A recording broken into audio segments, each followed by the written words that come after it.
Hi guys, இன்றைக்கி நம்ம channel என்ன வீடியோ பார்க்க போகிறீங்க அப்படின்னா 11th மேக்ஸ்லேருந்து ஒரு சம் சூஸ் பண்ணியிருக்கேன். எக்ஸசைஸ் 11.4லேருந்து 4th சம் தான் டிஸ்கஸ் பண்ண போகிறோம். கொஷின் பாருங்கள். A ball is thrown vertically upward from the ground with an initial velocity of 39.2 meter per second. If the only force considered is that attributed to the acceleration due to gravity, find how long will it take for the ball strike on the ground, the speed with will it strike on the ground, and how high the ball will rise. So இந்த சம்மை பொறுத்த வரைக்கும் 3 question கேட்டிருக்காங்க, 3 சப்டிஷன்ஸ் கேட்டிருக்காங்க. சரியா? சரி, இப்போ நம்ம அந்த சம்க்கு என்னென்ன வேணும் அப்படிங்கிறத நம்ம ஃபஸ்ட் ஃபைண்ட் பண்ணி வச்சிடலாம். பட் ஒரு கண்டிஷன் கொடுத்துருக்காங்க பாருங்கள். இஃப் அந்த ஃபோர்ஸை நம்ம எப்படி, அந்த ஆக்சலரேஷன் நம்ம எப்படி கன்சிடர் பண்ணுறோம் பார்த்தீங்கன்னா, டியூ டு கிராவிட்டி. ஆக்சலரேஷனுக்கு நமக்கு ஒரு வேல்யூ இருக்குது, நமக்கு தெரியும் -9.8 மீட்டர் per செகண்டு. பட் நம்ம வந்து பாலை வந்து த்ரோ பண்ணுறோம், அப்வர்டாக த்ரோ பண்ணுறோம், மேலத்துக்கு ஏறியும் போது அந்த கிராவிட்டி ஃபோர்ஸ்க்கு வந்து அது ஆப்போசிட்டாக மூவ் ஆகும். கரெக்டாக? கிராவிட்டி ஃபோர்ஸ்க்கு ஆப்போசிட்டாக மூவ் ஆகும். நார்மலாக கிராவிட்டியோட வேல்யூ வந்து 9.8 மீட்டர் per செகண்ட். அது வந்து இந்த பால் வந்து ஆப்போசிட் டைரக்ஷன் ஆஃப் கிராவிட்டியாக போகிறதுனால, அப்வர்டாக போகிறதுனால we are taking -9.8 metre per second. ஓகேவா? எதுக்கு இந்த மைனஸ் போட்டுக்கோன்னு தெரியுதா? Normal acceleration value 9.8 metre per second கிராவிட்டியோட வேல்யூ. பட் நம்ம அந்த கிராவிட்டிக்கு ஆப்போசிட்டாக தான் பாலை வந்து அப்போ த்ரோ பண்ண போகிறோம். So we have to use -9.8 metre per second. அதுதான் அவங்க கொடுத்துருக்காங்க. ஆக்சலரேஷன் இஸ் டியூ டு கிராவிட்டியாக கன்சிடர் பண்ணிக்கோங்க சொல்லிட்டு. ரைட்டா? ஸோ இப்போ இந்த வேல்யூ வந்து இந்த சம்க்கு நம்ம கன்சிடர் பண்ண போகிறோம். ரைட். இப்போ ஆக்சலரேஷன், வெலாசிட்டி, அந்த டிஸ்டன்ஸ், மூணுக்குள்ள டிஸ்டன்ஸ் என்னென்னு பாருங்கள். டி ஃபார் டிஸ்பிளேஸ்மெண்ட், விங்கிறது வெலாசிட்டி, ஏங்கிறது ஆக்சலரேஷன். அப்போ இந்த மூணுக்குள்ள லிங்கிங் என்னென்னு பார்த்தீங்கன்னா, டிஸ்பிளேஸ்மெண்ட் டிஃபரன்ஷியேட் பண்ணால் வி. ஓகேவா? டிஸ்பிளேஸ்மெண்ட் நம்ம எக்ஸ்னு வச்சுக்கலாம், வி வெலாசிட்டியை வி வச்சுக்கலாம், ஆக்சலரேஷனை ஏன்னு வச்சுக்கலாம். டிஸ்பிளேஸ்மெண்ட் என்னன்னா, டிஸ்பிளேஸ்மெண்ட்டை டிஃபரன்ஷியேட் பண்ணால் வி. அந்த வியை எப்படி எழுதிக்கலாம்னா dx/dtன்னு எழுதிக்கலாம். டிஸ்பிளேஸ்மெண்ட் இந்த இதை டிஃபரன்ஷியேட் பண்ணால் வி கிடைக்கும். திருப்பி இந்த டிஸ்பிளேஸ்மெண்ட்டை செகண்ட் டைம் டிஃபரன்ஷியேட் பண்ணால் ஆக்சலரேஷன் கிடைக்கும். அப்போ அந்த dx-ஐ இன்னொரு டிஃபரன்ஷியேட் பண்ணும்போது d2/dt² a கிடைக்கும்.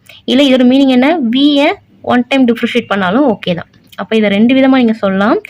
வியை 1 டைம் டிஃபரன்ஷியேட் பண்ணால் ஆக்சலரேஷன், இல்லைனா இந்த dx-ஐ திருப்பி டிஃபரன்ஷியேட் பண்ணாலும் ஆக்சலரேஷன் தான். சரியா? அப்போ இந்த ஆக்சலரேஷன் நம்ம எப்படி எழுதிக்கலாம் அப்படின்னா, dv/dt-ஆகவும் எழுதிக்கலாம், d2x/dt²-ஆகவும் எழுதிக்கலாம். இது புரியுதா? டிஸ்பிளேஸ்மெண்ட் 1 டைம் டிஃபரன்ஷியேட் பண்ணால் வெலாசிட்டி கிடைக்கும், அதே இது இன்னொரு தடவை டிஃபரன்ஷியேட் பண்ணால் ஆக்சலரேஷன் கிடைக்கும். அப்போ v எப்படி எழுதிக்கலாம், dx/dtன்னு எழுதிக்கலாம். ஏவை எப்படி எழுதிக்கலாம், dv/dtன்னு எழுதிக்கலாம். வியை dx/dtன்னு எழுதிக்கலாம், ஏவை dv/dtன்னு எழுதிக்கலாம். இந்த கான்செப்ட் வந்து நீங்கள் பார்த்து வச்சுக்கோங்க. இப்போ இதைத்தான் நம்ம யூஸ் பண்ண போகிறோம். சரியா? இந்த சம்க்கு நம்ம என்னென்ன வேணுங்கிறத அப்படி கண்டுபிடிச்சிக்கலாம். இப்போ ஆக்சலரேஷன் வேல்யூ நமக்கு தெரியும் -9.8 மீட்டர் per செகண்ட். ஸோ இந்த சம்க்கு நமக்கு டிஸ்பிளேஸ்மெண்ட் நம்ம என்னென்ன ஈக்குவேஷன் கண்டுபிடிச்சி வச்சுக்கணும், வெலாசிட்டி என்ன அப்படிங்கிறத ஈக்குவேஷன்ஸ் கண்டுபிடிச்சி வச்சுக்கணும். ரைட்டா? சரி, இப்போது இந்த கண்டிஷன் வந்து எல்லாம் நமக்கு தெரியும், a = dv/dt. அதாவது ஆக்சலரேஷனுங்கிறது வெலாசிட்டியை 1 டைம் டிஃபரன்ஷியேட் பண்ணால் போதும். ரைட்டா? அப்போ இதுலேருந்து நம்ம ஸ்டார்ட் பண்ணுறோம். a = dv/dt -9.8. இப்போ 2 பக்கம் இன்டகிரேட் பண்ணுங்கள். dt வேணா அந்த சைட் கொண்டு போயிருங்க, இன்டகிரேட் பண்ணிட்டீங்கன்னா 2 பக்கம் பண்ணிங்கன்னா அந்த dt அந்த சைட் போயிடும். இன்டகிரேட் பண்ணால் dv மட்டும் இருக்கும். dv இன்டகிரேட் பண்ணால் v, இங்கே -9.8 கான்ஸ்டன்ட், dt இன்டகிரேட் பண்ணால் t, ஒரு கான்ஸ்டன்ட் டேர்ம் சேர்ப்பீங்க, அதனால் c1ங்கிற நோட்டேஷன் எடுத்திருக்கேன். ரைட்டா? இப்போ என்ன பண்ணுவீங்க, இந்த c1 கான்ஸ்டன்ட் டேர்ம் மட்டும் கண்டுபிடிச்சிட்டு இந்த ஈக்குவேஷன் போய் சப்ஸ்டிட் பண்ணிடணும். இது வந்து வெலாசிட்டிங்கிறது நம்ம ஒரு ஃபோர்ஸ் கொடுத்து மேலத்துக்கு பாலை போடுறோம். சரியா? அப்போ இனிஷியல் டைமில் வெலாசிட்டி எவ்வளோன்னு அவங்களுக்கு கொடுத்துட்டாங்க. Initial velocity 39.2 metre. இனிஷியல் வெலாசிட்டியில் என்ன இருக்கும், அந்த பால் வந்து மேலே போயிருக்கு. இனிஷியல் வெலாசிட்டி அந்த பால் வந்து இப்படி மேலத்துக்கு கீழே வரைக்கும் போடுறோம்னு கொடுத்துருக்காங்க கொஸ்டின். இனிஷியல் வெலாசிட்டிங் போது அதாவது டைம் வந்து என்னவா இருக்குன்னா 0. ஸ்டார்டிங்கில் வந்து டைமே இருக்காது. அப்போ இனிஷியல் டைமில் அதோட டைமிங் என்ன இருக்கும், இனிஷியல் டைமில் t வேல்யூ இஸ் 0. அப்போ இந்த ஈக்குவேஷனில் நம்ம என்ன போட்டுக்கலாம் அப்படின்னா t = 0ன்னு போட்டுக்கலாம். அப்போ இனிஷியலாக இருக்கும்போது அதோட வெலாசிட்டி எவ்வளோன்னு கொடுத்துட்டாங்க, 39.2ன்னு கொடுத்துட்டாங்க. அப்போ இந்த ஈக்குவேஷனில் t = 0 சப்ஸ்டிட் பண்ணிக்கலாம், v = 39.2 சப்ஸ்டிட் பண்ணிக்கலாம். பண்ணால் என்ன ஆகும்னு பார்த்தீங்கன்னா v 39.2 ஆயிடும், t 0 ஆயிரும். அப்போ இந்த டேர்ம் இருக்காது. So c value is 39.2. இப்போ 39.2 இதில் போய் ரீப்ளேஸ்மெண்ட் பண்ணிடுங்க. அப்போ உங்களுக்கு லாஸ்ட்டு வெலாசிட்டி ஈக்குவேஷன் உங்களுக்கு என்ன கிடச்சிருச்சு அப்படின்னா -9.8t + 39.2. ஓகேவா? ஸோ கொடுத்த டேட்டா வச்சு நம்ம ஃபஸ்ட் ஈக்குவேஷன் கிரியேட் பண்ணிட்டோம். ஏன்னா இனிஷியல் வெலாசிட்டி கொடுத்துட்டாங்க. இனிஷியல் வெலாசிட்டியில் டைமிங்கே இருக்காது. அப்போ p = 39.2 இருக்கும்போது t வேல்யூ = 0. இதை வச்சு நம்ம ஃபர்ஸ்ட் ஒரு ஈக்குவேஷன் கிரியேட் பண்ணி வச்சிட்டோம், வெலாசிட்டி ஈக்குவேஷன். ரைட்டா? நெக்ஸ்ட் இப்போ டிஸ்பிளேஸ்மெண்ட்குள்ள ஈக்குவேஷன் கிரியேட் பண்ணணும். டிஸ்பிளேஸ்மெண்ட்க்கும் இதுக்கும் என்ன ரிலேஷன் பாருங்க. விக்கும் டிஸ்பிளேஸ்மெண்ட்க்கு என்ன ரிலேஷன்? dx/dt தான் v. v எப்படி எழுதிக்கலாம்? dx/dt எழுதிக்கலாம். ஒன் டைம் டிஃபரன்ஷியேட் பண்ணால் போதும். வெலாசிட்டிங்கிறது எப்போ கிடைக்கும்? இந்த d ஒன் டைம் டிஃபரன்ஷியேட் பண்ணால் போதும். அப்போ அதுலேருந்து நான் கொண்டு வந்துருக்கேன் பாருங்க. v = dx/dt. இந்த v தான் இப்போ நீங்கள் கண்டுபிடிச்சிருக்கீங்க. கரெக்டாக? இப்போ இதுவும் அதே மாதிரி தான். போன இது எப்படி பண்ணீங்களோ அதே மாதிரி பண்ணுங்கள். இப்போ dt அந்த சைடு கொண்டு போயிருங்க. அப்போ ஈச் டேர்முக்கு dt போயிடும். இப்போ ரெண்டு பக்கம் இன்டகிரேட் பண்ணுங்கள். இன்டகிரேட் பண்ணிங்கன்னா x = இது -9.8 அப்படியே இருக்கட்டும். t இன்டகிரேட் பண்ணால் t²/2. இங்கே 3.92 கான்ஸ்டன்ட். dt இன்டகிரேட் பண்ணால் t. இங்கே c2 கிடைக்கும். இந்த 2 9.8 கேன்சல் ஆயிரும். ஸோ -4.9 கிடைக்கும். இப்போ இந்த இது நீங்கள் எப்படி பண்ணீங்களோ அதே மாதிரி தான். சரியா? அங்கே c1 வேல்யூ கண்டுபிடிச்சோம் இல்லையா? t = 0ன்னு சப்ஸ்டிட் பண்ணி இங்கேயே நம்ம என்ன ஆர்குமெண்ட் பார்க்கலாம் பாருங்கள். இதே தான். t = 0 இருக்கும்போது இங்கே v யோட வேல்யூ என்ன? சாரி, எக்ஸோட வேல்யூ என்னன்னா 0. ஏன்னா எக்ஸுங்கிறது டிஸ்பிளேஸ்மெண்ட். அப்போ இனிஷியல் ஸ்டேஜில் டிஸ்பிளேஸ்மெண்ட் டிஸ்டன்ஸ்னு அர்த்தம். இனிஷியல் ஸ்டேஜில் என்ன இருக்காது? டிஸ்டன்ஸே இருக்காது. அப்போ எக்ஸோட வேல்யூ = 0. அப்போ இதை நீங்கள் இந்த ஈக்குவேஷன் போய் சப்ஸ்டிட் பண்ணிங்கன்னா எக்ஸுக்கு பதிலாக 0, டீக்கு பதிலாக 0 போட்டிங்கன்னா இந்த டேர்ம் எல்லாமே நமக்கு கேன்சல் ஆயிரும். ஸோ c2 வேல்யூ = 0 கிடைக்கும். திருப்பி இந்த c2 வேல்யூ போய் என்ன பண்ணிடுங்க? சப்ஸ்டிட் பண்ணிடுங்க. சரியா? இன்னும் நம்ம சப்டிஷன்ஸ்குள்ளேயே போல நம்ம என்ன கண்டுபிடிச்சி வச்சுருக்கோம்னா டிஸ்பிளேஸ்மெண்ட்டோட ஈக்குவேஷனையும் வெலாசிட்டியோட ஈக்குவேஷன்ஸையும் கண்டுபிடிச்சி வச்சுருக்கோம். சரியா? வெலாசிட்டியோட ஈக்குவேஷன் என்னென்னு பார்த்தீங்கன்னா டிஸ்பிளேஸ்மெண்ட்டை ஒன் டைம் டிஃபரன்ஷியேட் பண்ணால் கிடைக்கும். ஆக்ஸலரேஷனோட ஈக்குவேஷன் என்னென்னு பார்த்தீங்கன்னா வெலாசிட்டியை ஒன் டைம் டிஃபரன்ஷியேட் பண்ணால் கிடைக்கும்.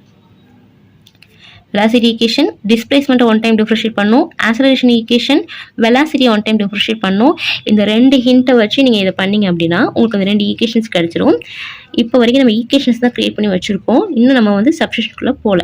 சரியா? இப்போ இது வெலாசிட்டியோட ஈக்குவேஷன், இது டிஸ்பிளேஸ்மெண்ட்டோட ஈக்குவேஷன். டிஸ்பிளேஸ்மெண்ட்டோட நோட்டேஷன் தான் எக்ஸ்னு வச்சுருக்கோம். இப்போ இந்த ரெண்டு ஈக்குவேஷன் வச்சு நம்ம இந்த சப்டிஷன்ஸ் சால்வ் பண்ண போகிறோம். ஃபர்ஸ்ட் சப்டிஷன் என்ன கொடுத்துருந்தாங்க பாருங்கள். How long will it take for the ball to strike the ground. So அந்த பாலை கீழேருந்து மேலே தூக்கி போடுறீங்க. அது இப்படி போய் என்ன ஆகுது பார்த்தீங்கன்னா கிரவுண்ட் ரீச் ஆகுது மறுபடியும். ஸோ ஹவு லாங் எவ்வளோ நேரம் எடுக்கும்னு கேட்டிருக்காங்க. ஸோ இந்த பால் இப்படி பாஸ் ஆகி இந்த கிரவுண்டை திருப்பி ரீச் பண்ணதுக்கு எவ்வளோ டைம் எடுத்துக்குது அப்படிங்கிறது கொஸ்டின் ஃபர்ஸ்ட் சப்டிஷன். ரைட்டா?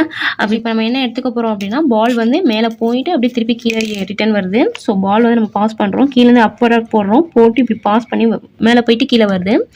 அப்போ இந்த ஸ்டேஜில் நம்ம வந்ததுக்கப்புறம் இதோட டைம் ட்ராவல் எவ்வளோன்னு கேட்டிருக்காங்க.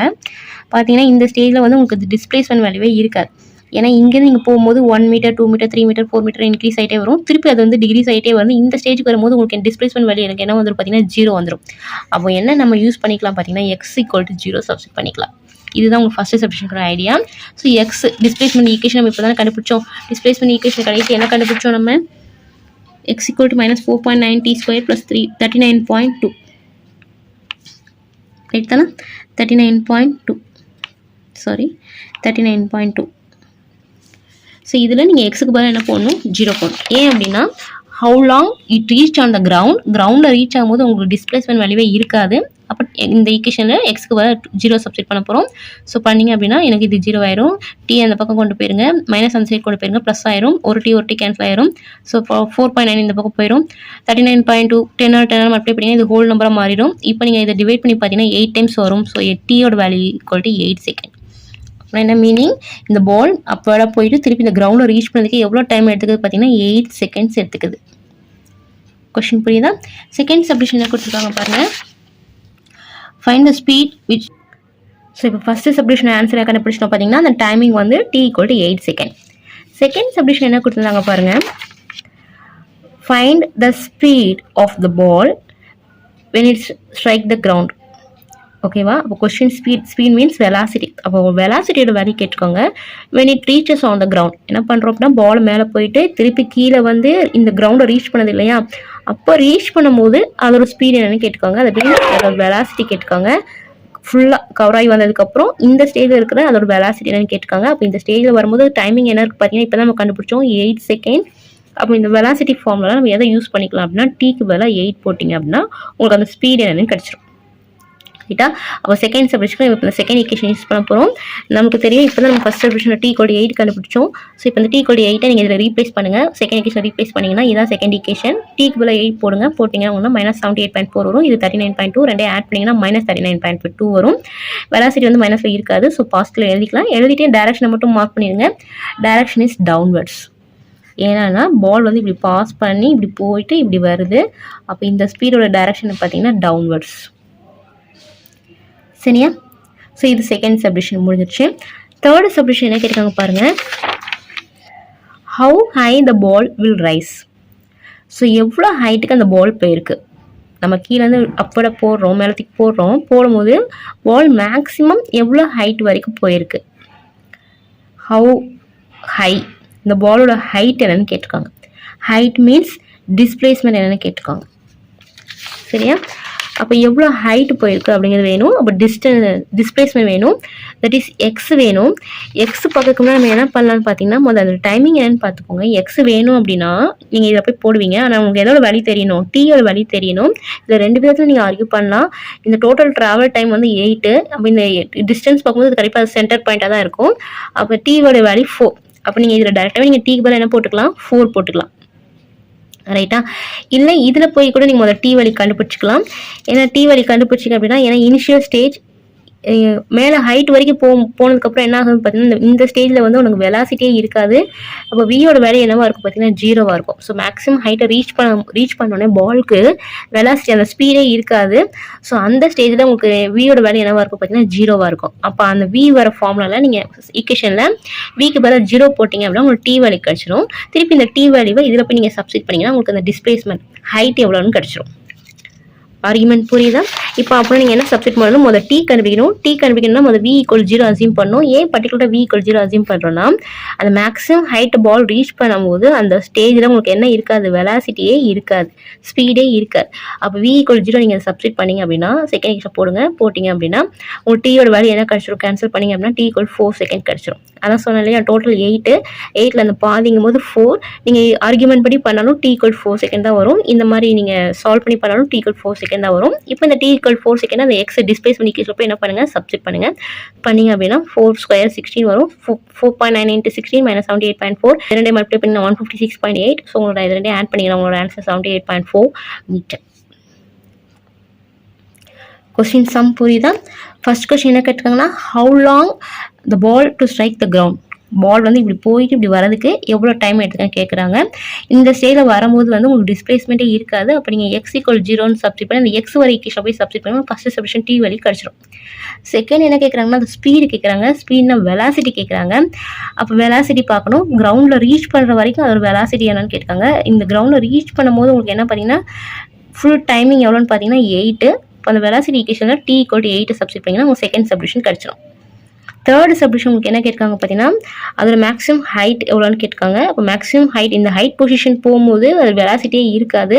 அப்போ v வேல்யூ 0 போட்டிங்கன்னா உங்களுக்கு ஃபஸ்ட்டு டி கிடச்சிரும். இந்த டீயை டிஸ்பிளேஸ்மெண்ட் கேட்டதுனால அந்த எக்ஸோட ஈக்குவேஷன் போய் என்ன பண்ணணும், சப்ஸ்டிட் பண்ணணும். பண்ணிங்கன்னா உங்களுக்கு தேர்ட் சப்டிஷன் கிடச்சிரும். ஸோ அதுக்கு முன்னாடி நீங்கள் பார்க்க வேண்டியது இந்த ஈக்குவேஷனை எப்படி கிரியேட் பண்ணி வைக்கிறது அப்படிங்கிறத நீங்கள் பார்த்துடணும். ரைட்டா. ஏங்கிறது dv முதல் ஏங்கிறது டிஸ்பிளேஸ்மெண்ட்டை வச்சு எப்படி வருது, ஏங்கிறது dv/dt, பட் விங்கிறது dx/dt. இந்த 2 ஆர்குமெண்ட் தான். இதை வச்சு முதல் ஈக்குவேஷன் கிரியேட் பண்ணி வச்சுக்கோங்க. ஸோ எங்கே எந்த வழி போகணும் அப்படிங்கிறத சப்ஸ்டிட் பண்ணி பார்த்துட்டீங்க அப்படின்னா this sum is easy for you. I hope everyone understand this sum. Thanks for watching. Kindly subscribe.